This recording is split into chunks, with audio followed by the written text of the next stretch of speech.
বন্ধুরা, আপনাদের জবা গাছের যদি গ্রোথ হচ্ছে না, ফুল ছোট আসছে, কুড়ি ঝরে পড়ে যাচ্ছে কিংবা পাতা হলুদ হয়ে যাচ্ছে, এই সব জিনিস হাই টেম্পারেচারের জন্যই হচ্ছে।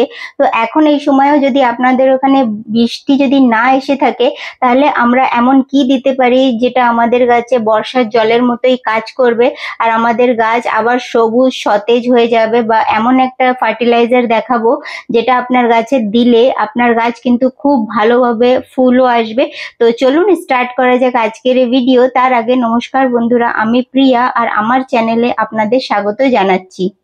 তো চলুন স্টার্ট করা যাক আজকের এই ভিডিও। বন্ধুরা, এখন এই সময় অনেক বেশি হাই টেম্পারেচার, তার জন্যই কিন্তু আমাদের গাছে এই ধরনের সমস্যা হচ্ছে। যদি আপনাদের ওখানে বৃষ্টি স্টার্ট হয়ে গেছে তাহলে হয়তো আপনাদের গাছটা একটু সবুজ বা ফুলগুলোর সাইজও ঠিক আছে, নাহলে আপনার গাছের কিন্তু অনেক সমস্যা এই সময় দেখা যাচ্ছে। আপনারা যদি ফেব্রুয়ারি আর মার্চ মাসে যদি আপনার গাছের প্রতিস্থাপন, প্রুনিং এগুলো করেছেন আর একটা ভালো পটিং মিক্স দিয়েছেন, তাহলে কিন্তু গাছটা এখন খুব ভালো গ্রোথে ছিল। কিন্তু যখনই হাই টেম্পারেচার হয়েছে তখনই গাছ ভর্তি কুড়ি কিন্তু পড়ে যাচ্ছে, ফুলের সাইজ ছোট হচ্ছে, এগুলো নর্মাল এখন এই সময়। তো তার জন্য আমরা এমন কি দিতে পারি আমাদের গাছে যে আমাদের গাছে আবার সেরকম ভাবে গ্রোথটা স্টার্ট হয়ে যাক। তো আমি এখানে আপনাদের সঙ্গে এমনই একটা জিনিস আজকে শেয়ার করব, সেটা কিন্তু কোনো ফার্টিলাইজার নয় যেটা এখন দেখাচ্ছি।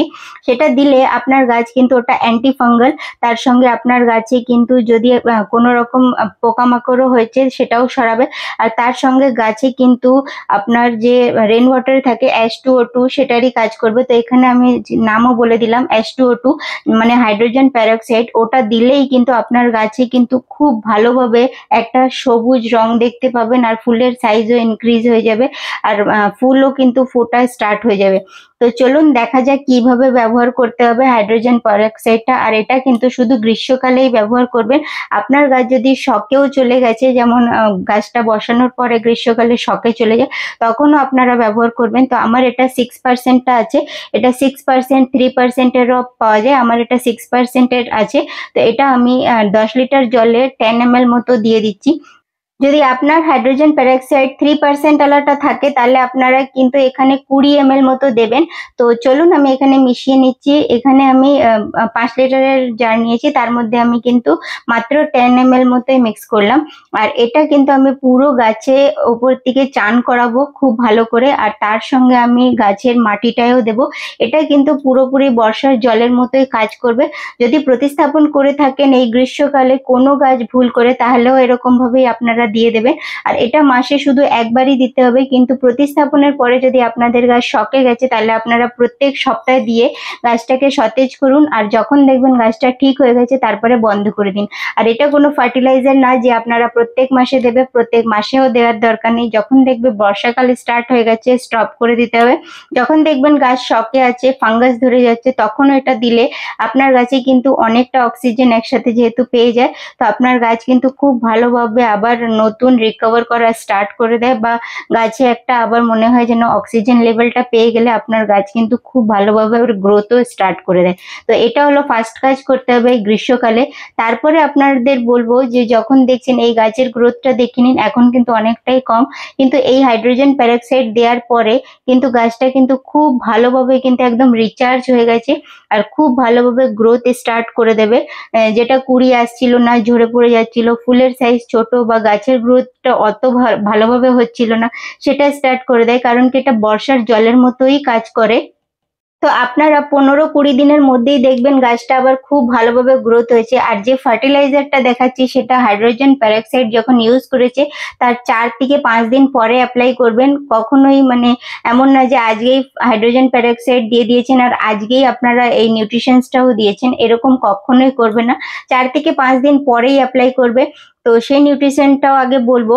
কিন্তু যদি আপনারা আপনাদের মাটিটা যখন প্রতিস্থাপন করেছেন তখন আমি যেভাবে পটিং মিক্সটা দিই, কারণ কি আমাদের জবা গাছ একটা হেভি ফিডার, আর একে কিন্তু প্রত্যেক মাসে অন্তত আপনার একটা ভালো নিউট্রিশনস দিতে হবে। তো ডিএপি হলো এটাও দিতে লাগে, তার সঙ্গে আমি এনপিকে 10-26-26 যেটা এখন দিয়েই দেখাবো, তার সঙ্গে আপনার সিভিড গ্র্যানুয়াল মানে অনুখাদ্য দিতে হবে, অ্যাপসাম সল্ট দিতে হবে। এইসব জিনিসগুলো প্রত্যেক মাসে কিন্তু এই গাছটার দরকার হয়। আর আপনার প্রত্যেকটা সার মানে ডিএপি আর এনপিকে কখনোই একসঙ্গে দেবেন না, 15 দিনের গ্যাপ রাখতে হবে।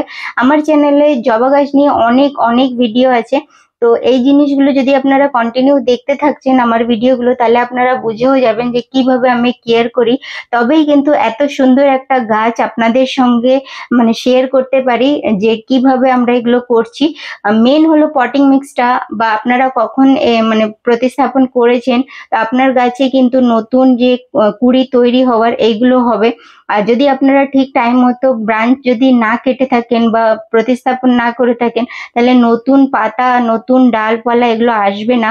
আর ফার্টিলাইজার দেওয়ার যে ব্যাপারটা, সেটা কিন্তু আমি বলেই দিয়েছি, মাসে একবার অন্তত একটা হেভি ফিড দিতেই লাগে। তো এখানে আমি দিচ্ছি এনপিকে 10-26-26। এটা 12 ইঞ্চির টব আছে, এতে 1 চামচ ভর্তি করে দিয়ে দিতে হবে। আমি অনুখাদ্য আর যে অ্যাপসম সল্ট ওগুলো অলরেডি এই গাছে দেয়া আছে, ডিএপিও দেয়া আছে। মানে আমি প্রত্যেক 1 তারিখে কিছু না কিছু খাবার দিয়েই দিই, তো এই 3টে অলরেডি অ্যাপ্লাই করা। তো আজকে এখানে দিয়ে দেখাচ্ছি এনপিকে 10-26-26 12 ইঞ্চির টবের জন্য 1 চামচ ভর্তি করে মাসে একবার অ্যাপ্লাই করতে হবে। কারণ এইটা দিলে আপনার আলাদাভাবে পটাশ দেওয়ার দরকার নেই, কারণ এতে 26 ভাগ পটাশের আছে। তো এটা কিন্তু খুব ভালোভাবে আপনার গাছে ফুল আনার জন্য খুব ভালোভাবে হেল্প করবে। তো এটা দেওয়ার পরে ভালো করে মাটিটার সাথে মিশিয়ে দিতে হবে, তারপরে গাছে জল দিয়ে দিতে হবে। আমি অলরেডি জল দিয়ে দিয়েছি, তাই জন্য এখন আর জল দিয়ে দেখালাম না। তার কিছুদিন পরেই আপনারা দেখবেন, যেহেতু আমরা হাইড্রোজেন পেরক্সাইড দিয়েছি, তো আমাদের গাছ খুব সতেজ হয়ে গেছে। আর হাইড্রোজেন পেরক্সাইড আমি প্রথমেই বলেছি গ্রীষ্মকালেই দিতে হবে, প্রত্যেক মাসেও দিতে হবে না, বর্ষাকালে স্টার্ট হয়ে গেলে স্টপ করে দিতে হবে। যখন দেখছেন বৃষ্টি একদমই হচ্ছে না আর আপনার গাছ একদম হলুদ হয়ে যাচ্ছে, কুড়ি ঝরে পড়ে যাচ্ছে, মানে ফাঙ্গাস ধরে যাচ্ছে, পাতা একদম মোটা হয়ে যাচ্ছে, তখন একবার হাইড্রোজেন পেরক্সাইড অবশ্যই মানে দিয়ে তারপরেই ফার্টিলাইজার গুলো দেবেন। তাহলে আপনার গাছটা নিউট্রিশনস গুলো নিতে পারবে আর গাছটা কিন্তু একদম সতেজ হয়ে উঠবে। আর এই রেজাল্টটা কেমন হয় আপনার কাছে এগুলো দেওয়ার পরে অবশ্যই কমেন্ট করে জানাবেন আমাকে। আর যদি কোনো প্রশ্ন থাকে এই গাছপালা নিয়ে, তাহলে অবশ্যই জিজ্ঞাসা করবেন। তো এটাই ছিল আমার আজকের এই ভিডিও। যদি ভিডিওটা আপনাদের ভালো লেগে থাকে, তাহলে আপনারা লাইক আর শেয়ার করা একদম ভুলবেন না। আর যদি আপনারা আমার চ্যানেলে নতুন ভিজিট করছেন, তাহলে চ্যানেলটাকে সাবস্ক্রাইব করে বেল আইকনটাকেও টিপে দিন, তাহলে আপনারা আমার এই ধরনের ভিডিও সবার আগে দেখতে পাবেন। আর ভিডিওটা দেখার জন্য ধন্যবাদ।